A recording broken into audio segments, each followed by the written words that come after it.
Bam Adebayo is the best player no one talks about, and I'm going to tell you why right now on this episode of Heat Digest, so let's get to it. Bam Adebayo's takeover. Now, is it a full takeover yet? Absolutely not, but it is fully starting right now. Now, if you don't know what I'm talking about, the only basketball going on right now is obviously the Summer League games, where we have year 1 and 2 players playing against each other, trying to showcase their talents and make a roster spot. We all know that's going on. The Miami Heat have a great selection of young players that we've been highlighting on the past few Miami Heat videos, or the Heat Digest videos.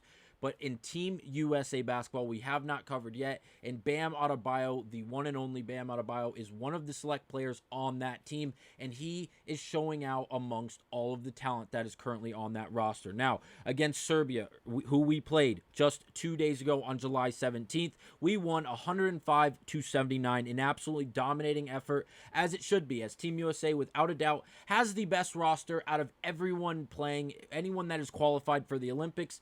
I'm willing to argue Team USA by far and away has the best roster, and there's not a lot of conversation to be had about it. If you have a starting five of Steph Curry, LeBron James, Kevin Durant, and Joel Embiid, regardless of who the fourth man is, whether they run small, whether they run big, there shouldn't be another team that can even match up to us. I believe we could win 4-on-5. And again, if you don't agree, say something in the comments. I would love to have that conversation. But again, it's truthful. This team is ridiculous. And what if I told you Bam Adebayo was standing out amongst all of the talent on this roster? In the game against Serbia, where, again, we dominated. Bam had 17 points and 6 rebounds, but that wasn't even the best part of his game. There was 2 other factors that really stood out. The first one, how he was scoring the basketball. The fact that it didn't matter if he was setting ball screens, off-ball screens, rolling to the basket hard, with his ready for the basketball, ready to catch the basketball, catching it and finishing strong, whether he's grabbing offensive rebounds off of misses from his teammates and then putting it back up, again, strong and finishing the basket.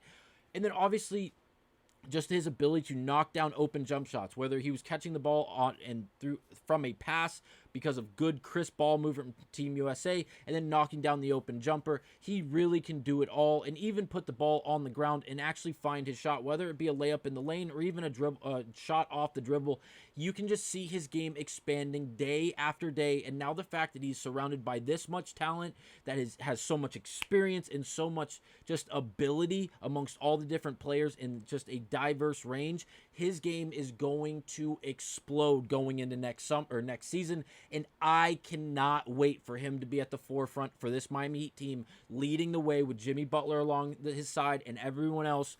It is going to be a joy to watch. And I think Bam Adebayo not only is going to be in the Defensive Player of the Year conversation, but look out if he is averaging anywhere from like 23 to 25 and 11 a game, being a defensive menace.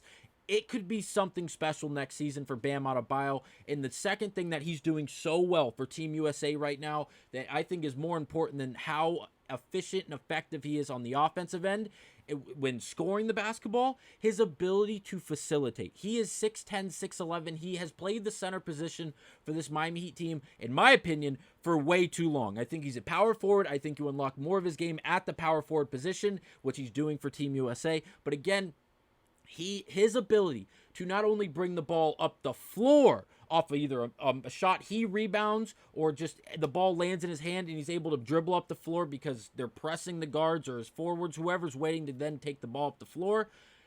He's able to do that. And when he does, there's not instant panic the second he crosses the half-court line and he's a deer in headlights. It's none of that. He's able to facilitate the offense at a high level. And now that, again, he's playing with these Team USA guys, and he's able to be surrounded by so much talent and so much ability, it's making him look even better. Bam Adebayo is on a collision path with greatness right now, and he signed his new contract. Obviously, we all know he got a contract extension with the Miami Heat that he did sign.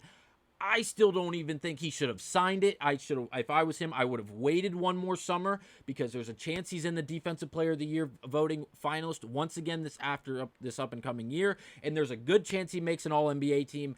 I think he should have waited and got paid, because you know that contract would have doubled in size when it comes to dollar value, and he would have been absolutely taken care of. Not that he didn't get taken care of with this contract, because he did. He got paid very, very well. But again, if he would have made an All-NBA team or won the Defensive Player of the Year, that number would have gotten drastically bigger. And again, Bam Adebayo is more than deserving. As we all know, he is one of the best players in the entire world.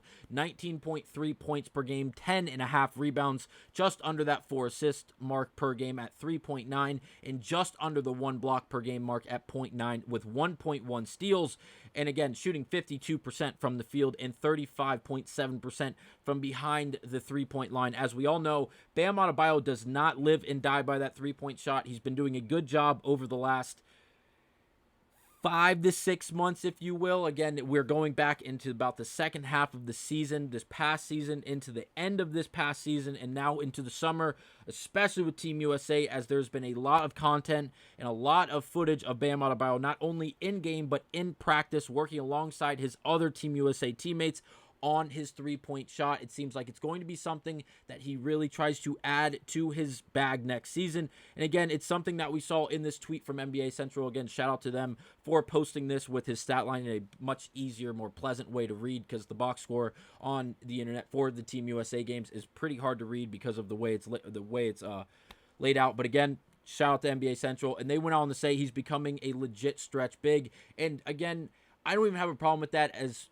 he's not been known as someone who's going like a Chris Bosh or someone who's really going to stretch the floor and be a constant threat from outside the perimeter. Again, he's more reliable, again, on the defensive end, and then his ability to facilitate from the posted area. But again, what I mentioned earlier, his game is growing so fast, especially playing with these guys. I do have to mention this before we glance over it. He did have a birthday the day after the Serbia game, so shout out to Bam Adebayo. He just turned 27 years old. Absolutely ridiculous someone is this good at that young of an age. And again, we have so much more of his career to really go through, and I can't wait to see how it plays out in Miami. I hope he's a Heat lifer. I hope he never leaves again, as he is one of the best players in the country, or in the world, without a doubt. He, in this stack of accolades, just is ridiculous. Basically top 10 in almost every statistical category when it comes to the Heat, his Heat career with the Heat organization overall, all time. And he's only been in the league for 7 seasons now. He is simply phenomenal. There's no other way to shake it, and I can't wait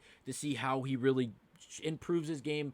Not in the sense of how he plays with this Team USA, because, again, we know someone is going to have a night off. Someone's going to have a better night than anyone else, because there is such an array of talent on this Team USA team. But if Bam Adebayo can stay at the forefront and really just continue to be that guy on Team USA, maybe even earns a starting spot as a starting power forward, and play next to Joel Embiid, as he has mentioned earlier, right before these exhibition games really got started.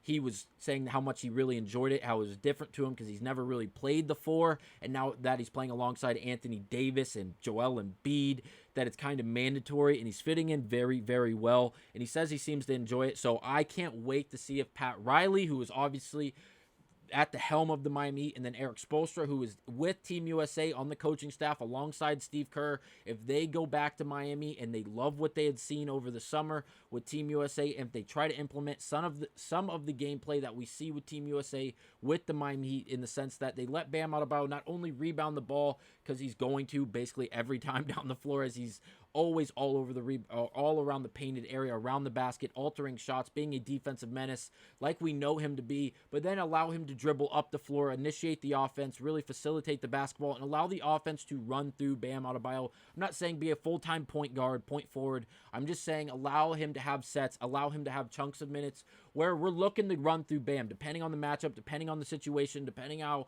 hot Bam has been as of late or in that game. I think it's something that we should really look forward to next season with this Miami Heat squad, with Bam Adebayo being a forefront, at the forefront, really in the running for an MVP and a Defensive Player of the Year next year. So let me know down below what you guys think about this Team USA roster compared to everyone else, as well as Bam Adebayo being really one of the star players on a team that is simply just almost like a created roster on a video game. So again, thank you guys for watching. I'll see you guys on the next one.